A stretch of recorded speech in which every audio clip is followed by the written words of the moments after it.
Guys നാസ്തയ്ക്കാൻ. അപ്പോൾ ഇന്നത്തെ നാസ്ത പത്തൽ. ഇതാ നമ്മുടെ കണ്ണൂർക്കാരുടെ പത്തൽ. അങ്ങനെ കഴിക്കലെന്നറിയാം. എനിക്ക് ഈ പത്തൽ അതുപോലെ മണ്ണൂട്ടിപ്പൊളി എന്ന് പറഞ്ഞപ്പുണ്ട്. അതെല്ലാം തേങ്ങാപ്പാലില്ലേ, തേങ്ങാപ്പാൽ ഒഴിച്ചിട്ട് കഴിക്കുന്നത് ഇഷ്ടം കേട്ടോ. ഒരു തേങ്ങാപ്പാൽ പത്തൽ ഇങ്ങനെ ഒഴിക്കും. കണ്ടാ കഴിച്ചിട്ട് ഇതാ നല്ല സോഫ്റ്റാവും. പത്തൽ തേങ്ങാപ്പാൽ ഒഴിച്ചിട്ട് നല്ല സോഫ്റ്റാവും. നല്ല അടിപൊളി ടേസ്റ്റാണ്.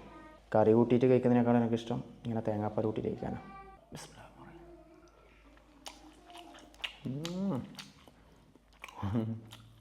ഭയങ്കര സോഫ്റ്റാവും കേട്ടോ സാധനം. പല സ്ഥലത്തും പല പേരായിരിക്കും കേട്ടോ ഈ അപ്പത്തിന്. പത്തൽ, നമ്മളിവിടെ കണ്ണൂരിൽ പത്തൽ എന്ന് പറയും. പത്തൽ ഒറോട്ടി എന്നെല്ലാം പറയുന്നു.